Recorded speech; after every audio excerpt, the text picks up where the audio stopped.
बंदी छोड़ सतगुरु रामपाल जी महाराज जी की जय हो। परमात्मा की सभी प्यारी आत्माओं को पवन दास का सत्साहिब। पुण्यात्माओं, परमेश्वर कबीर साहिब जी की एक वाणी है कि कबीर का ज्ञान अटपटा झटपट समझ में ना आए, और जिसे झटपट समझ में आ जाए उसकी सब खटपट मिट जाए। दुनिया जान रही है कि वर्तमान में सतगुरु रामपाल जी महाराज जी के रूप में परमेश्वर कबीर साहिब पृथ्वी पर प्रकट हैं, लेकिन दुख इस बात का है कि अभी भी सतगुरु रामपाल जी महाराज जी के परमात्मा होने के विषय को लेकर कुछ एक उन लोगों को शंका है जो खुद अपने आप को संत जी का शिष्य कहते हैं। ये लोग ना घर के हैं और ना ही घाट के, अर्थात अभी तक ना ही तो पूरी तरह से सत्सेवक बने हैं और ना ही सतलोक आश्रम मैनेजमेंट के साथ हैं। उनकी शंका है कि सतलोक आश्रम मैनेजमेंट वाले तो संत रामपाल जी महाराज जी को परमात्मा नहीं बल्कि परमात्मा कबीर साहिब जी का एक प्रतिनिधि मानते हैं, लेकिन तुम सत्सेवक उन्हें कबीर जी का कोई प्रतिनिधि नहीं बल्कि साक्षात कबीर जी ही मानते हो, जो संत रामपाल जी महाराज जी के चोले में अपनी प्यारी आत्माओं को तत्व ज्ञान देने के लिए 8 सितंबर 1951 में हरियाणा में प्रकट हुए हैं। अब हमारी शंका यह है, यदि संत रामपाल जी महाराज जी ही परमात्मा हैं तो फिर उन्होंने लगभग 20-25 वर्षों तक काल उपासना अर्थात बाबा श्याम जी और सालासर वाले हनुमान जी की पूजा क्यों की। और उदाहरण देते हैं कबीर साहिब जी और आदरणीय गरीबदास जी महाराज जी का कि उन्होंने कभी भी काल उपासना नहीं की थी। पुण्यात्माओं, सतगुरु रामपाल जी महाराज जी के जन्म लेकर नहीं बल्कि प्रकट होकर इस पृथ्वी पर आने के विषय में दास पहले काफी वीडियो ट्रू वीडियो चैनल पर डाल चुका है, लेकिन आज इन भक्तों की शंका कुछ अटपटी सी है, क्योंकि इतना तत्व ज्ञान लेने के बाद भी इस तरह की शंका उत्पन्न होना उस आत्मा के लिए अच्छा संकेत नहीं है। क्योंकि कबीर साहिब जी कहते हैं, जब तक आप गुरु को ये समझोगे कि गुरु ही तो है, वो इंसान भगत होकर भी कुत्ते की योनि में जाता है। और परमात्मा के ये शब्द उन भक्तों पर भी लागू होते हैं जो वर्तमान के कबीर सतगुरु रामपाल जी महाराज जी से नाम उपदेश लेकर प्रकट दिवस आज भी 650 साल पहले वाले कबीर की फोटो के आगे ही मनाते हैं। अर्थात आज भी ऐसे लोग परमात्मा तो कबीर जी को ही मानते हैं और सतगुरु रामपाल जी महाराज जी को केवल अपना गुरु ही समझते हैं। वह बोल नहीं सकी, इतना कहकर बहुत बुरी तरह फूट कर रोई। तो सिपाहियों ने बताया कि महाराज वहां ऐसे ऐसे बनी।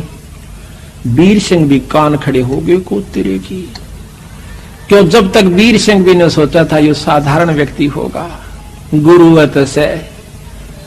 अब हम गुरु को जब तक यही समझते हैं कि गुरु है तो से, तो कोई लाभ नहीं है।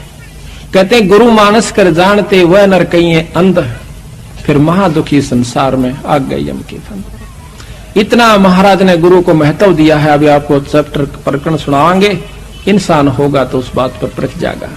गरीबदास महाराज भी आए जब इंसान रूप में थे, रोटी भी खाया करते थे, पानी भी पिया करते, बच्चे भी ब्याहे, काम भी करा, नाम भी दिया करते थे। कोई गलती करता था हंस उसको धमकाया भी करते थे। महाराज कहते हैं चेतावनी में चूक नहीं भी क्या देऊंगा गाली। इतना बड़ा ग्रंथ लिखकर गरीबदास आखिर में कहते हैं, बंदी छोड़ के चेतावनी में तो कसर ना छोड़ी, गाड़ दूं तेरे को जब तेरे इतनी समझ में नहीं आली।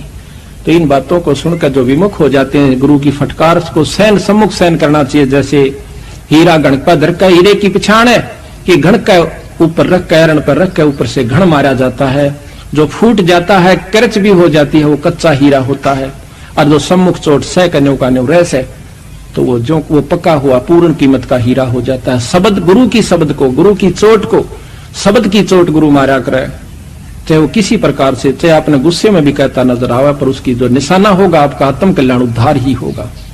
उसमें खरा उतर गया वो पारस है, और जो उसमें विमुख होकर के चलागा वो कुत्ते की जुनी में जागा, चाहे वो कितना सियाणा बना रहे। मैं भी आ लिया और आप भी आ लिए इसमें।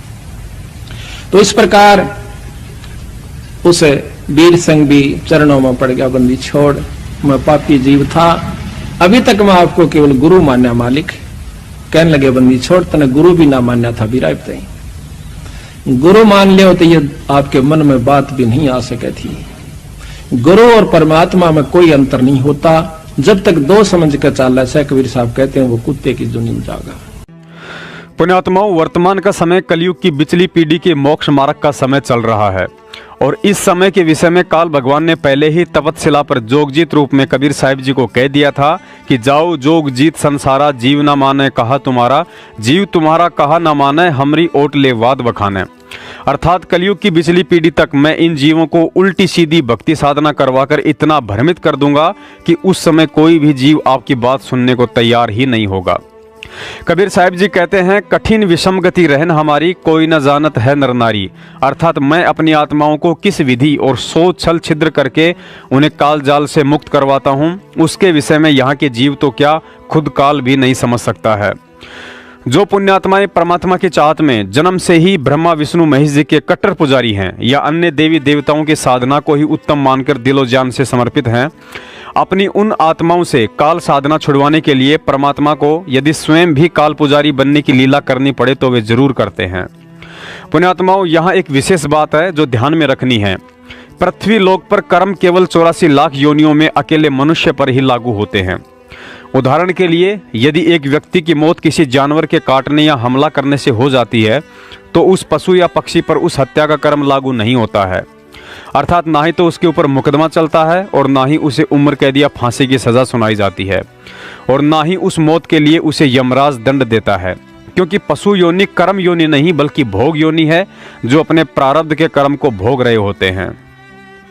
अतः यहाँ विचार करने की बात है, जब मनुष्यों को छोड़कर पशु पक्षी पर भी कर्म लागू नहीं होते हैं तो भला उस पूर्ण परमात्मा सतगुरु रामपाल जी महाराज जी पर काल पूजा का कर्म कैसे लागू हो सकता है।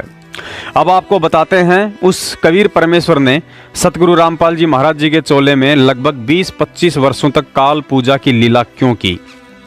जैसा कि आपको ऊपर बताया गया है कि बहुत सी आत्माएं ऐसी हैं जो कट्टर काल पुजारी होती हैं और जब उन आत्माओं को इस सच्चे मोक्ष मार्ग का पता चलता है तो वे अंदर से टूट जाती हैं और सोचती हैं कि भले ही आज परमात्मा पृथ्वी पर जीवों का उद्धार करने के लिए आए हुए हैं, लेकिन मेरा उद्धार कैसे संभव है, क्योंकि मैंने तो अपने जीवन के 50, 60 या 70 वर्ष काल उपासना और अन्य नकली पंथों में बर्बाद कर दिए हैं। पुण्यात्माओं, अपनी उन्हीं प्यारी आत्माओं को आत्मिक दृढ़ता और काल उपासना से छुटकारा दिलाने के लिए सतगुरु रामपाल जी महाराज जी के चोले में कबीर परमात्मा ने एक लंबे समय तक काल पूजा की लीला की थी। क्योंकि जब उन आत्माओं को सत्संगों के माध्यम से पता चलेगा कि खुद संत रामपाल जी महाराज जी ने भी 25 साल तक हनुमान जी की पूजा की और यदि आज परमात्मा कबीर साहिब जी उन पर भी मेहरबान होकर उन्हें सतगुरु का दर्जा देकर पूरी पृथ्वी के जीवों का मोक्ष करने की पावर दे सकते हैं, तो भला हम तो जीव हैं, यदि आज से ही इन काल पूजाओं को त्याग कर उनकी शरण ग्रहण कर लें तो निश्चय ही हमारे आत्म कल्याण अर्थात मोक्ष में कोई धोखा नहीं होगा। और एक दिन जब उन आत्माओं को पता चलेगा कि ये तो स्वयं ही कबीर परमात्मा है तो उसके बाद उनकी खुशी का कोई ठिकाना ही नहीं रहेगा। पुण्यात्माओं, परमात्मा ने तो मुस्लिम वेशभूषा वाले जिंदा महात्मा का रोल भी किया था, लेकिन ऐसा करने से वे मुसलमान नहीं बन जाते हैं। परमात्मा ने तो आदरणीय नानक जी को अपनी शरण में लेने के लिए जिंदा महात्मा के रूप में उनसे कहा था कि हे ज्ञानी महापुरुष, मुझे भी अपना शिष्य बना लो और ज्ञान प्रदान करो। और इसी लीला के चलते कुछ ही समय में उन्होंने नानक जी को भी अपने लपेटे में ले लिया। परमात्मा ने तो काशी में सुबह सुबह 4 बजे एक 2 वर्ष के बच्चे का रूप बनाकर रामानंद जी की ठोकर खाकर अपने गले में वैष्णव कंठी माला भी पहनी थी, लेकिन ऐसा करने से वे कोई विष्णु उपासक नहीं बन गए थे। परमात्मा कबीर जी ने तो विष्णु उपासक बनकर अर्थात गले में कंठी माला, तिलक और टोपी पहनकर एक शिष्य की भूमिका में आदरणीय रामानंद जी के साथ गोरखनाथ को अपनी शरण में लेने के लिए उनके साथ ज्ञान गोष्ठी भी की थी। तो क्या माथे पर तिलक और गले में कंठी माला धारण करने से कबीर जी विष्णु उपासक बन गए थे? परमात्मा ने तो नरसिंह जी से 56 करोड़ की संपत्ति का दान करवाने के लिए स्वयं नरसिंह जी का रूप धारण किया था, लेकिन ऐसा करने से वे नरसिंह जी की तरह एक सामान्य व्यक्ति नहीं बन गए थे। पुण्यात्माओं, परमात्मा तो स्वयं जगत गुरु है, वह तो किसी का भी चेला नहीं बन सकता है, लेकिन 650 साल पहले उन्होंने हम जड़मती जीवों को तत्व ज्ञान देने के लिए काशी में स्वामी रामानंद जी का और आज स्वामी रामदेवानंद जी का चेला बनने की लीला की। कबीर परमेश्वर ने रामानंद जी से कहा कि आप मेरे गुरु बनो, और इस काल ने हमसे एक वचन लिया हुआ है कि कलयुग में तुम कितने ही प्राणी ले जाना। और अब ये क्या समस्या आएगी कि इस काल ने कहा है कि मैं नकली संत भेजूंगा और वो नकली नाम देंगे, ऊट पटांग, और सतलोक की महिमा बताएंगे। सचखंड सतलोक तो नीचे बात नहीं करेंगे, और नाम सारे काल के होंगे। तो फिर वो मेरे अब पे मेरे मुंह में समाओगे, यही रह जाएंगे। तो रामानंद जी से परमात्मा ने खुल के वार्ता की, सारा समझाया कि तू मेरी बात मान जा। रामानंद जी विद्वान ब्राह्मण थे, नेक आत्मा थे। वो समझे थे मुझे पाप लगेगा, भगवान का गुरु कैसे बनूं। आंखों में पानी चल पड़ा, रोने लगे कि भगवान मुझसे ऐसा नहीं होगा, आपकी आज्ञा का उल्लंघन करना भी मुझे पाप लगेगा, और एक भगवान का मैं गुरु बनूं, मैं नरक में जाऊंगा, भगवान मुझे माफ कर दो। तब परमेश्वर ने कहा कबीर देव जी ने कि रामानंद जी, आई एम गॉड, और मैं ही भगवान हूं और मैं ही पाप नाशक हूं, मेरा आदेश पालन करे और देख बात सुन। अब वो तो रोने लग गया बालक, उन्हें सोचा बूढ़ा आदमी, आज मैं ये कर्म करूंगा मेरी तो मृत्यु होने वाली है, बात बिगड़ जा दे। बुरी तरह बैठ गया, लेट गया, बल्कि टेढ़ा हो गया। रामानंद जी की बहुत देर के बाद डांडस बंधा, हिम्मत हुई और कहा भगवान मुझे लज्जा बहुत होगी जब मुझे गुरु कहोगे। स्वामी जी आप मेरी तरफ देखो, और ये आपके भाई बहन या काल के जाल में भयंकर रूप से भयंकर कष्ट उठा रहे हैं, और इनकी तरफ देखो, मेरी आज्ञा का पालन करो। तब रामानंद जी ने स्वीकार कर लिया कि जो आज्ञा आपकी होगी वही करूंगा। सतगुरु रामपाल जी महाराज जी ने बताया, यदि आपके पास परमात्मा का यथार्थ ज्ञान और मंत्र हैं, तो फिर भक्ति मार्ग में लाल या गेरुए कपड़ों का कोई रोल नहीं होता है। लेकिन इसके बावजूद भी हमारे दादा गुरुजी स्वामी रामदेवानंद जी महाराज जी ने जानबूझकर भगवा कपड़े पहने और काफी समय तक हरिद्वार में रहे। इसके विषय में सतगुरु रामपाल जी महाराज जी ने बताया कि स्वामी जी को भगवा कपड़े पहनने की कोई आवश्यकता नहीं थी, लेकिन उन्होंने जानबूझकर इसलिए लाल कपड़े पहने ताकि हरिद्वार में गंगा स्नान से पुण्य प्राप्ति की आस में आने वाली आत्माओं का सही मार्गदर्शन कर सकूं। और उस समय वह मार्गदर्शन लाल कपड़े पहने बिना संभव नहीं था, क्योंकि भोली आत्माएं केवल उन्हीं लोगों को ज्ञानी, पंडित और गुरु समझती थी, या तो जिसने लाल कपड़े पहने हो, बड़ी बड़ी जटाएं और दाढ़ी हो, या गले में मोटी मोटी मालाएं लाद रखी हों।